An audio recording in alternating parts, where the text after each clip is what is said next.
আমরা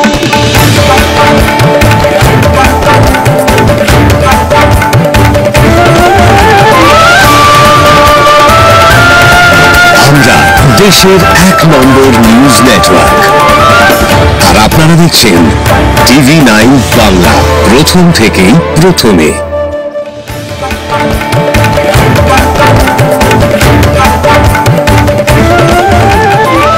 নরসিংদীর শিবপুর উপজেলা পরিষদ সভাকক্ষে শিবপুর পৌরসভার বাজেট ঘোষণা। নরসিংদী জেলার শিবপুর পৌরসভার 2025-2026 অর্থবছরের বাজেট ঘোষণার আয়োজন করা হয় মঙ্গলবার 29 জুলাই সকালে উপজেলা পরিষদের সম্মেলন কক্ষে অনুষ্ঠিত এই বাজেট ঘোষণা অনুষ্ঠানে প্রধান অতিথি হিসেবে উপস্থিত ছিলেন উপজেলা নির্বাহী অফিসার ইউএনও মোছা ফারজানা ইয়াসমিন।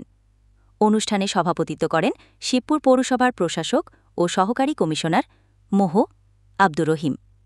এছাড়াও উপস্থিত ছিলেন শিবপুর মডেল থানার অফিসার ইনচার্জ মোহাম্মদ আফজাল হোসাইন, উপজেলা স্বাস্থ্য ও পরিবার পরিকল্পনা কর্মকর্তা মোস্তানসির বিল্লাহ, উপজেলা প্রকৌশলী খন্দকার গোলাম শওকত সহ বিভিন্ন সরকারি দপ্তরের কর্মকর্তারা।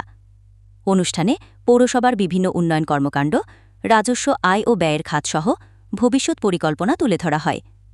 বাজেট ঘোষণার মাধ্যমে পৌর নাগরিকদের জীবনমান উন্নয়ন ও পৌরসভার অবকাঠামোগত উন্নয়নের প্রতিশ্রুতি ব্যক্ত করেন পৌর প্রশাসক